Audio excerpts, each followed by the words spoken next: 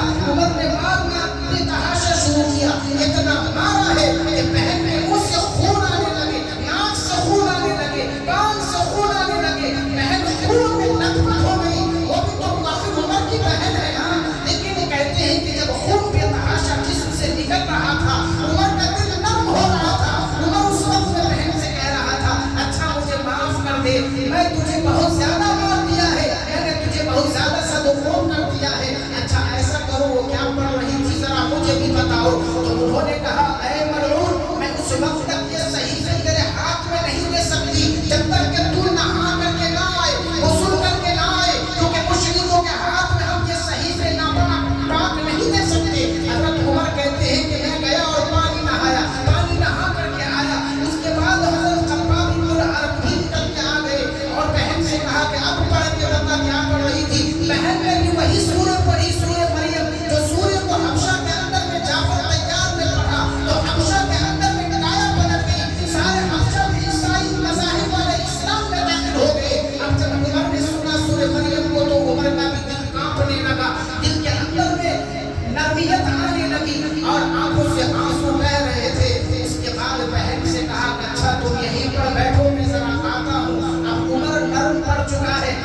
عمر وہاں سے لیکن ہاتھ میں تلوار ننگی ہے لے کر کے جا رہا ہے. عمر دیکھا کہ سیدنا ابو بکر ایک جگہ بیٹھے ہیں, رسول اللہ سامنے ہی میں بیٹھے ہیں. اب کسی نے کہہ دیا کہ عمر ننگی تلوار لے کر کے آ رہا ہے. کہا اللہ کے نبی اب کیا ہوگا؟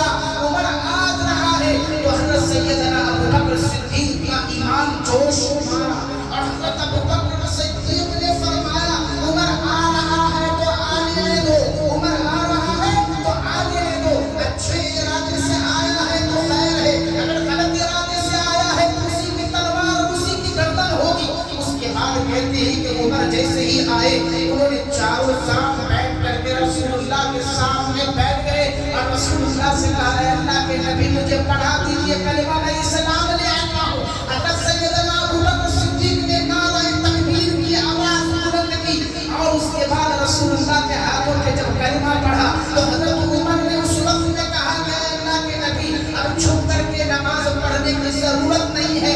عمر جب تک کہ مخالف تھا چھپ کے نماز پڑھتے تھے, اب مخالف نہیں, عمر اسلام میں آ گیا ہے. اب علی اعلان آپ کو نماز پڑھنی ہوگی, گھر میں بھی اور گھر سے باہر بھی, خانہ کعبہ میں بھی. اللہ کے نبی نے فرمایا کہ جزائے خیر دے اللہ عمر کو کہ جب عمر اسلام میں آیا تو اسلام کو طاقت ملی. اسلام جب وہ لایا تو وہ لوگ نماز پڑھنے لگے, بیت اللہ میں بھی نماز پڑھنے لگے. اس کے بعد حضرت عمر نے کہا کہ جا کے ابو لہب سے کہہ دے, ابو جہل بن ہشام سے کہہ دے اور بنو امیہ سے کہہ دے اور ان لوگوں سے جا کے کہہ دے عمر اسلام لے آیا ہے. جس کو جو کرنا ہے کر لے, پہلے عمر بعد میں رسول.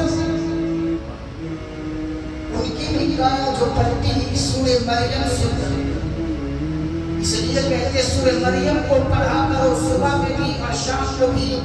سورہ مریم کی بہت بڑی فضیلت ہے. جو سے پریشانیوں میں ہو سورہ مریم پڑھو اور اس کے لیے دعائیں کرو. لیکن آج ہم لوگوں کا کیا حال ہے؟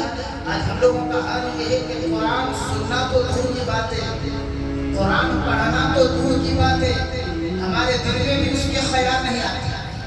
آج معاشرے کے اندر میں وہ بگاڑ پیدا ہو گیا کہ الحمدللہ آج دور دور تک کوئی بھی آدمی بڑا ہو یا چھوٹا یہ اس حساب سے نظر نہیں آتا کہ الحمدللہ کسی کے ہاتھ میں قرآن ہوتا اور وہ قرآن پڑھتا. آج الحمدللہ ہر چھوٹے بچے بڑے بچے جو بگڑ رہے ہیں ان کے ہاتھوں میں قرآن کی جگہ کیا نظر آ رہا ہے؟ آج ان بچوں کے ہاتھوں میں قرآن کی جگہ نشے کی باٹلیں نظر آ رہی ہیں. قرآن کی جگہ نشے کی باٹل آ رہی ہے. اور وہ کیا نشے کی چیزیں ہوتی ہیں؟ افیون اور وہ ڈرگس, وہ ساری چیزوں کو نوجوان چھوٹی عمر کا بچہ جس عمر میں قرآن کو سیکھنا چاہیے, قرآن کو پڑھنا چاہیے, اسلام کو سیکھنا چاہیے. آج 99% مسلمانوں کے بچے بگڑتے چلے گئے. خدا کی مدد کیسے آئے گی؟ ہماری نسل تباہ ہو رہی. چھوٹے چھوٹے رسول اللہ کے زمانے کے بچے گلیوں میں ترانہ پڑھتے اور جب وہ ترانہ اسلام کا پڑھتے تو فرشتے آسمان سے جھانک کے دیکھتے کون پڑھ رہا ہے. وہ مدینہ کے گلیوں میں انصار صحابہ کے بچے ترانہ پڑھتے, رسول اللہ پر وظیفے پڑھتے تو آسمان کے فرشتے جھانک کے دیکھتے ماشاءاللہ مدینہ میں رسول کی گلی میں انصار کے بچے ترانہ پڑھ رہے ہیں. آج ہماری جو حالت ہے, ہمارے بچوں کو دیکھ کے آسمان کے فرشتے جھانک کے دیکھیں گے تو کیا بولیں گے؟ ہماری حالت کو دیکھ کے کیا بولیں گے؟ استغفر اللہ, استغفر اللہ ہی نہ بولیں گے, استغفر اللہ بولا. بچے کہاں تک جا رہے ہیں؟ جی میسور کا بھی حال وہی ہے, بنگلور کا بھی حال وہی ہے. جہاں بھی دیکھو مسلمانوں کے بچوں کو کیا ہو گیا, کیوں بگڑ گئے؟ نیند آنے کے لیے ڈرگس استعمال کرتے ہیں. پہلے لوگ کیا کرتے تھے, نیند نہیں آتی تو نماز 2 رکعت پڑھتے, 1 رکوع قرآن پڑھتے, نیند آ جاتا. آج نیند آنے کے لیے 200 روپے کا ڈرگس چاہیے. وہ ڈرگس کو لے کر کے کیا کرتے ہیں, منہ میں رکھتے ہیں کہ ناک میں, کیا بولا بڑی لوگوں کو معلوم ہوگا, وہ منہ میں رکھتے ہیں کہ ناک میں رکھتے ہیں. وہ لینے کے بعد وہ نشے میں آتے ہیں اور وہ نشے میں آنے کے بعد وہ چلا جاتا ہے کوما میں اور وہ جو کوما میں جب چلا جاتا ہے ڈپریشن میں تو کیا ہوتا ہے؟ اب اس کی عقل چلی گئی، اور جب عقل چلی جائے گی تو کیا ہوگا؟ عقل کے جانے کے بعد وہ باپ کو قتل کرے گا، عقل کے جانے کے بعد وہ ماں کو قتل کرے گا، عقل کے جانے کے بعد بہن کو قتل کرے گا، عقل جانے کے بعد وہ اپنے بھائی کو قتل کرے گا، عقل جانے کے بعد وہ چوری کرے گا، عقل جانے کے بعد وہ زنا کرے گا، عقل جانے کے بعد وہ شراب پینے کی حالت میں چوری کرے گا، کسی کے گلے سے زیور اٹھا کر کے بھاگے گا، کسی کے کوٹلی کو اٹھا کے بھاگے گا، کسی کے بیگوں کو لے کے اٹھا کے بھاگے گا۔ اپنے اپنی آنکھوں سے کتنی مرتبہ دیکھا ہے بس میں چوری کر رہے ہیں اور پولیس والے اس کو پکڑ رہے ہیں، نام دیکھا گیا تو مسلمان کے بچے ہیں۔ کہاں چلی گئی ہماری شان و شوکت، اور کہاں چلی گئی ہماری تہذیب، اور کہاں چلی گئی ہماری ثقافت؟ ہمارے بچے ایسے حالت میں ہو گئے، ہم کون سے اسلام کا ہم اپنے آپ کو رونا رو رہے ہیں، ہم کون سے اسلام کے بارے میں گیت گا رہے ہیں؟ یہی اسلام کو لیا رسول اللہ نے کہا، یہی اسلام کے پیغام کو رسول اللہ نے بھیجا کہ تم اپنے بچوں کو نشے میں لگا دو، اور یہ امت مسلمہ کے بچے ڈرگس پیے اور یہ گانا اور افیون استعمال کریں، یہ شراب پیے، یہ جوا کھیلیں، اور یہ چھوٹی چھوٹی عمر کے بچے چوری میں لگ جائیں، مڈر کریں۔ لا حول ولا قوت الا باللہ۔ کہاں چلی گئی ہماری انسانیت، ہماری تہذیب کہاں چلی گئی؟ اسلام میں پیدا ہوا بچہ، چھوٹا چھوٹا بچہ جب وہ ہاتھ اٹھا کے دعائیں کرتا تھا تو اللہ کا عرش ہل جاتا تھا۔ آج ہماری بدعمالیوں سے اور ہمارے بد کرداریوں سے، آج ہمارے بد فعلیوں سے عرش ہل جا رہا ہے۔ ان کی دعاؤں سے عرش ہلتا تھا، آج ہماری بدکاریوں سے عرش ہل رہا ہے۔ تو خدا کی مدد کہاں سے آئی؟ کہتے ہو حرم شریف میں دعائیں ہوتی ہے، فلسطین میں دعائیں ہوتی ہے، ساری مسجدوں میں دعائیں ہوتی ہے۔ ارے دعاؤں کی برکت کو تو کھا جا رہا ہے، ساری دعاؤں کی برکت کو کھا جا رہا ہے۔ ہماری نسل کے بچے 16 سال کی عمر کے بچے ملک کو فتح کیا کرتے تھے، 14 سال کے بچے ہندوستان کے اندر میں انہوں نے اسلامی جھنڈے کو بلند کر دیا تھا، محمد بن قاسم ثقفی نے۔ لیکن آج 14، 13، 15 سال کے بچے ہمارے ایسے ہیں کہ ایسے حالت میں چلے گئے کہ سمجھ میں نہیں آتا۔ بد کردار، بد فعل، ماں باپ اسی لیے آپ کو پالتے، ماں باپ اس لیے آپ کی پرورش کرتے۔ تم خود سوچو کہ تم کس کی اولاد ہو۔ مسلمان کے گھر میں پیدا ہو کر کے علامہ اقبال علیہ الرحمہ نے اپنے شعر میں کہا ہے، اور سے سننا کہ شور ہے ہو گئے دنیا سے مسلمان نابود، شور ہے ہو گئے دنیا سے مسلمان نابود، اور ہم یہ کہتے ہیں کہ تھے بھی کہیں مسلم موجود، ہم یہ کہتے ہیں کہ تھے بھی کہیں مسلم موجود، اور وسا میں تم ہو نصارہ تو تمدن میں حلول، وسا میں تم ہو نصارہ تو تمدن میں حلول، اور یہ مسلمان ہیں جنہیں دیکھ کے شرمائے یہود، اور یہ مسلمان ہیں جنہیں دیکھ کے شرمائے یہود۔ اور یوں تو سید بھی ہو، مرزا بھی ہو، افغان بھی ہو، یوں تو سید بھی ہو، مرزا بھی ہو، افغان بھی ہو، اور تم سبھی کچھ ہو بتاؤ کہ مسلمان بھی ہو۔ فرقہ بندی ہے اور کہیں ساتھ ہیں، کیا اس زمانے میں پنپنے کی نہیں باتیں ہیں؟ آج بڑا افسوس ہوتا ہے ہماری حالت کو دیکھ رہے ہیں کہ ہم کہاں تک جا رہے ہیں، ہم کس حالت کو جا رہے ہیں، ہمارا رخ کہاں تک چلا گیا۔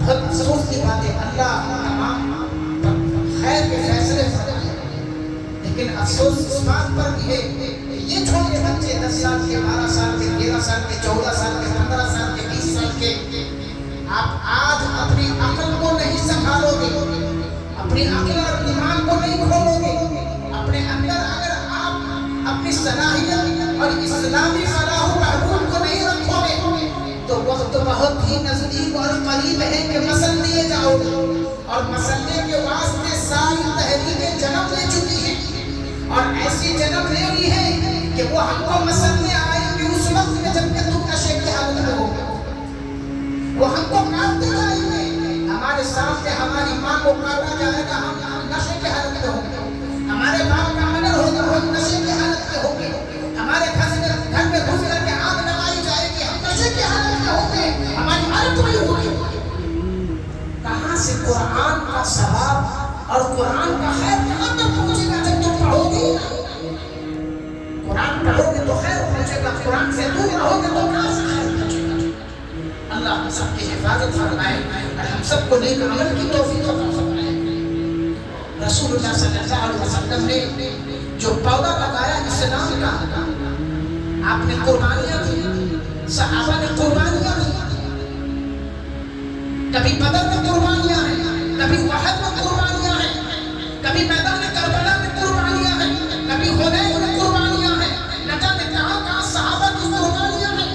ایک مرتبہ حضرت خباب بن الارت کے بارے میں لکھا ہے کہ کافروں نے جب ان کو پکڑ لیا اور پکڑنے کے بعد جب ان کو لٹکا دیا، لٹکا دینے کے بعد ان کو بہت تکلیف دینے لگی، تو کفار نے کہا کہ اچھا خباب یہ بتاؤ کہ تمہاری جگہ پہ نعوذ باللہ تمہارے رسول کو لٹکا دوں، تمہاری جگہ پہ جیسے تم لٹکے ہوئے ہو، تمہاری جگہ پر اگر تمہارے رسول کو لٹکا دوں تو کیا تم کو یہ منظور ہو جائے گا؟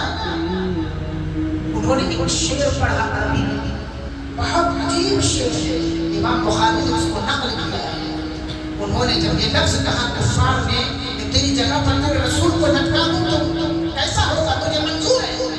تو انہوں نے کہا فلست مبالی حین اقتل مسلما، فلست مبالی حین اقتل مسلما على ای جنب کان للہ مصرعی وذلک فی ذلک الالہ وَإِن يَشَاء۔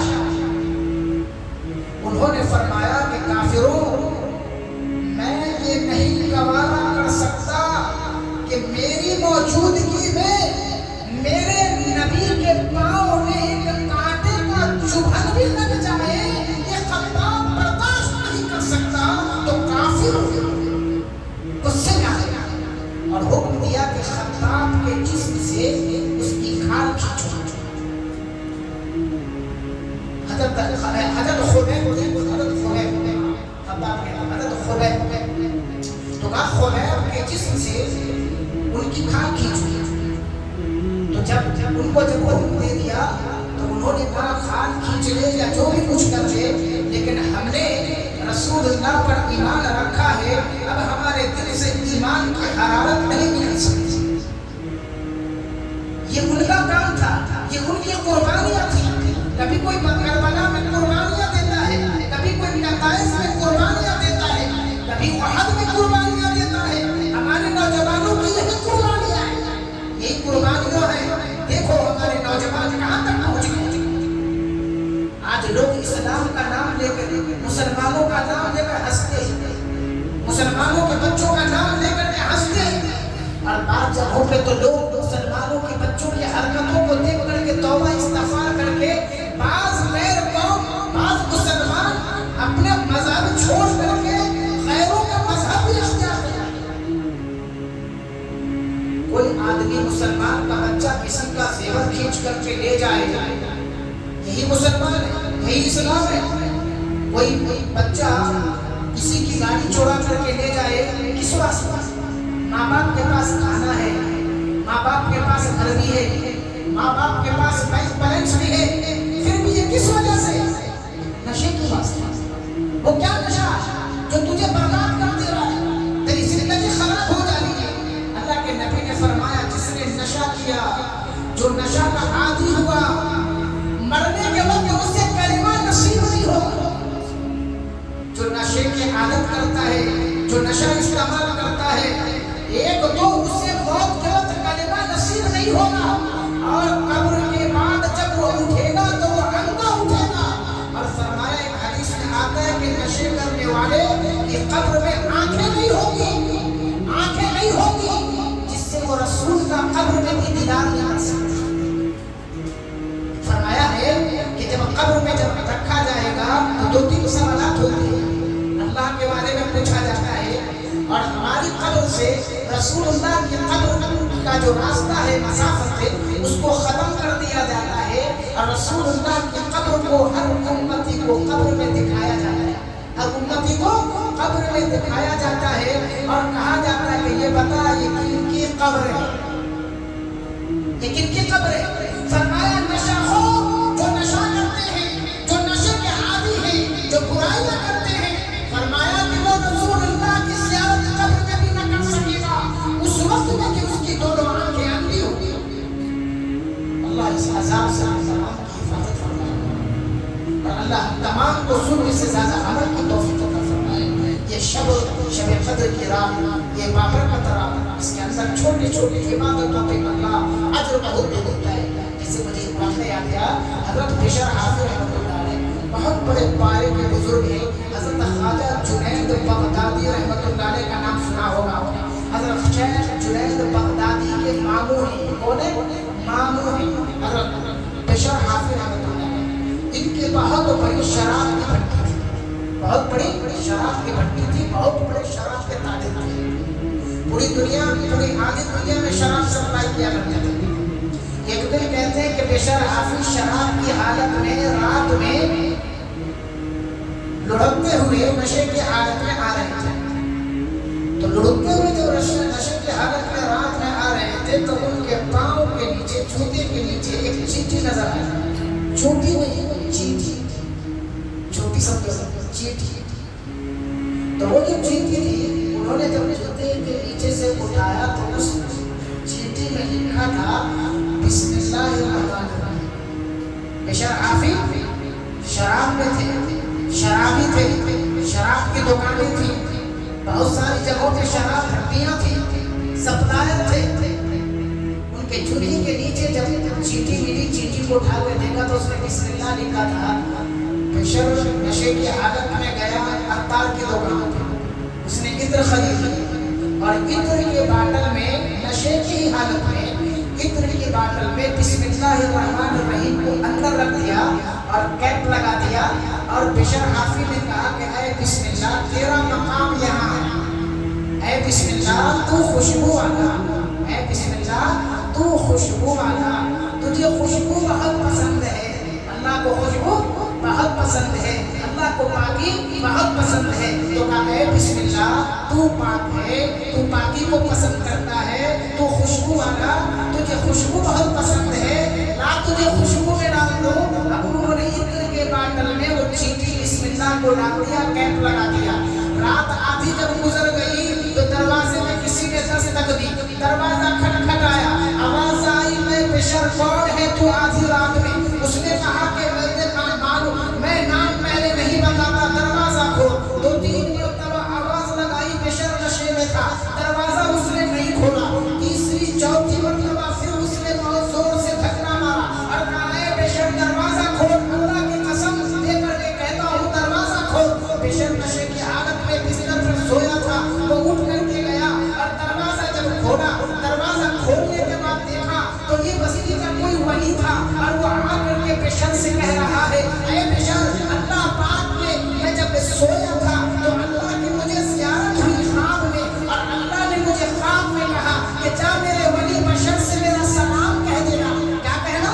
میرا سلام بشر سے کہہ دینا اور بشر سے یہ کہنا کہ میرے نام کو خوشبو میں جب تو نے ڈال دیا، میرے نام کی تو نے جب عظمت کہی، میرے نام کو تو نے جب عزت دیا تو اللہ نے تجھے عرش سے سلام بھیجا ہے، میرے اللہ کا سلام۔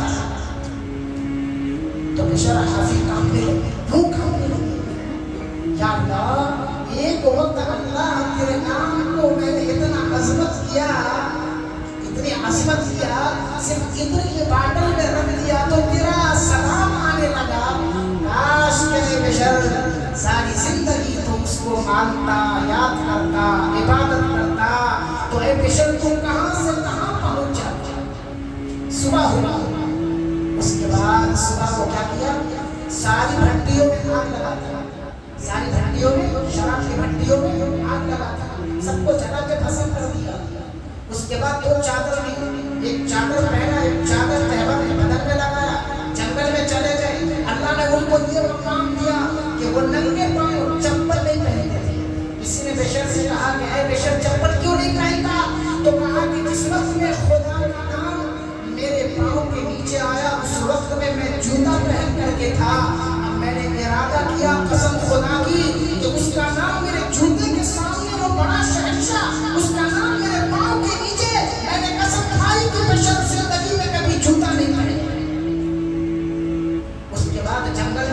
پاؤں چلتے تھے. اللہ نے وہ مقام دیا, وہ مقام عطا فرمایا کہ جب وہ ننگے پاؤں جنگل میں جب چلتے تھے تو اللہ جنگل کے جانوروں کو ہدایت دی اور کہا اے جنگل کے جانوروں, اے درندوں, اے پرندوں, جس جنگل میں میرا پریشر رہتا ہے اور جس جگہ پہ پریشر میرا چلتا ہے اس جگہ پہ پخانا پیشاب نہ کرنا, کیونکہ پریشر وضو کی حالت میں ننگے پاؤں چلتا ہے. کہیں ایسا نہ ہو کہ تیرے مناظر سے اس کا پاؤں غلیظ ہو جائے اور پریشر کی نماز خراب ہو جائے. وہ مقام اللہ نے عطا فرمایا. کیا صرف ایک نام عصمت. میرے بھائیوں, خدا کے نام کی عصمت کرو. ہم کون ہیں, ہم کس کی امت ہیں, ہمارے پیچھے کیا قربانیاں ہیں, وہ ساری چیزوں کو سمجھو. ہم کہاں چلے گئے, آج حالات کتنے خراب ہیں. آپ نے اخباروں کو دیکھا ہے, نیوز کو دیکھا ہے, کتنے خراب حالات چلے جا رہے ہیں. جتنے بھی کرائم 90% ہندوستان کے اندر میں اخباروں میں نوٹ کیے جا رہے ہیں, سارے کرائموں میں 90% مسلم کے بچے. شرم آتی ہے, افسوس ہوتا ہے. ہم بازو کے بہت سارے خیر قوم رہتے ہیں, وہ کہتے ہیں کیا تمہارے مسلمان میں اتنے غلیظ بچے لوگ ہیں, اتنے غلیظ لوگ ہیں, کیا ان کے ہاتھ پاؤں نہیں, کیا کما نہیں سکتے, کیا یہ نشے کی چیزیں استعمال کرتے, کیا یہ برائی وغیرہ, کیا یہ چوری ہے, کیا یہ مرڈر, کیا یہ سب بولتے رہتے ہیں. میں بولا بھائی ایسی کوئی بات نہیں ہے, تم کو جو میسج ہے وہ غلط پہنچا ہے. میڈیا والے تم کو میسج غلط پہنچاتے ہیں, جو غلط ہوتے ہیں. ہزاروں میں لاکھوں میں کوئی ایک کو دکھاتا ہے میڈیا, باقی اچھے لوگوں کو تم کو نہیں دکھاتے. یہ بولنے میں سیڈ ہو جاتا ہوں, بعد میں افسوس بھی ہوتا ہے, ہائے میری قوم کے لوگوں, یہ کیا ہو گیا. تمہاری عادتوں سے ماں باپ ناراض ہیں, ماں باپ روتے ہیں, گڑگڑاتے ہیں. کس کے سامنے شکایت کریں, میرا بیٹا نشہ خور ہے, میرا بیٹا یہ کر رہا ہے, میرا بیٹا وہ کر رہا ہے. کس کے سامنے بولے, ارے پیدا کر کے تم کو اس لیے کیا تھا کہ تم اس حالت میں آ جاؤ. ماں باپ نے تیری پرورش کی تھی, تم کو پالا پوسا تھا تاکہ تم صحیح لائق بن جاؤ, تم ان کے ہاتھ پکڑنے والے بن جاؤ. تم کسی جگہ پر جاؤ تو لوگ تعریف کریں کہ آپ فلاں کا بیٹا ہے, ماشاءاللہ بڑا تہذیب والا ہے. ایسا نہ ہو کہ تمہاری شکل کو دیکھ کر کے لوگ نفرت کریں. ہاں, ایسے ہی بچوں کو اس نے پیدا کیا, دیکھ لے رہی ہے, ایسے بچے پیدا کیے میسور میں, بنگلور میں. ان کی صورتوں کو دیکھ کر کے لوگ نفرت کرتے ہیں. اللہ ہم سب کی حفاظت فرمائے. اور یہ آخری جو اشرے میں ہم چل رہے ہیں, اللہ تبارک و تعالیٰ تمام کو ان راتوں میں خوب عبادت کرنے اور خوب اللہ کی تلاوت کرنے, اللہ کے کلام کی تلاوت کرنے, رونے گڑگڑانے, ذکر و اذکار کرنے کی ہم تمام کو توفیق عطا فرما. یہ رات کو ایسے جانے نہ دینا. وقت ملے تہجد پڑھو, وقت ملے قرآن کریم کی تلاوت کیجیے, وقت ملے ذکر و اذکار کیجیے, وقت ملے صلاۃ التسبیح پڑھیے. صلاۃ التسبیح کی 4 رکعت نماز نفل ہوتی ہے.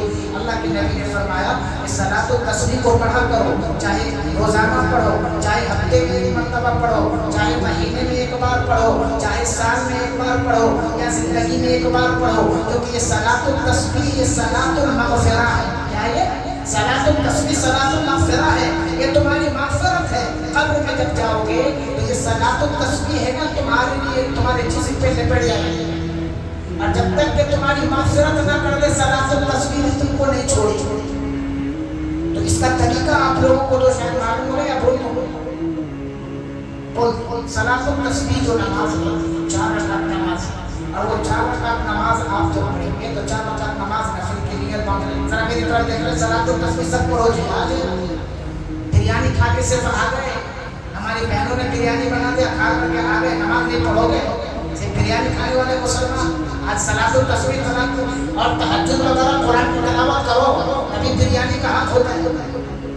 4 رکعت نماز صلاۃ التسبیح کی نفل نیت مانگے, اور جب نیت مانگ لیں تو پہلے ثنا پڑھیں, پھر اعوذ باللہ بسم اللہ کے بعد سورہ فاتحہ پڑھیں, پھر بسم اللہ کے بعد کوئی سورہ پڑھیں, اس کے بعد 15 مرتبہ تیسرا کلمہ پڑھیں, سبحان اللہ والحمدللہ ولا الہ الا اللہ واللہ اکبر.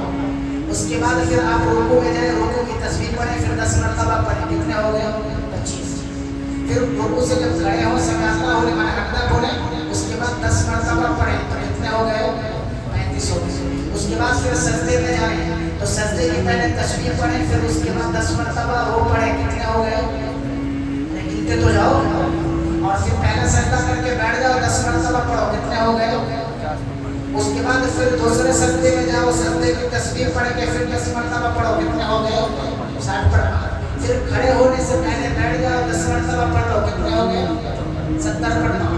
یہی طریقہ ہر رکعت میں کرو، اور یہی طریقے سے آپ چاروں رکعت کو پڑھو۔ لیکن التحیات جب آئے تو التحیات میں کیا کرنا؟ پہلے تسبیح پڑھ لو، بعد میں التحیات پڑھو۔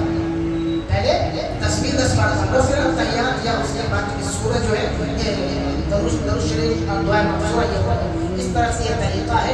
اللہ تبارک و تعالی ہم تمام کو سننے سے زیادہ عمل کی توفیق عطا فرمائے۔ وآخر دعوانا الحمدللہ رب العالمین۔ اور اس کے ساتھ میں جو کہ اب انشاءاللہ میں آپ سے کل رخصت ہو جاؤں گا، تو ہم آخر میں یہ بات کہتے ہیں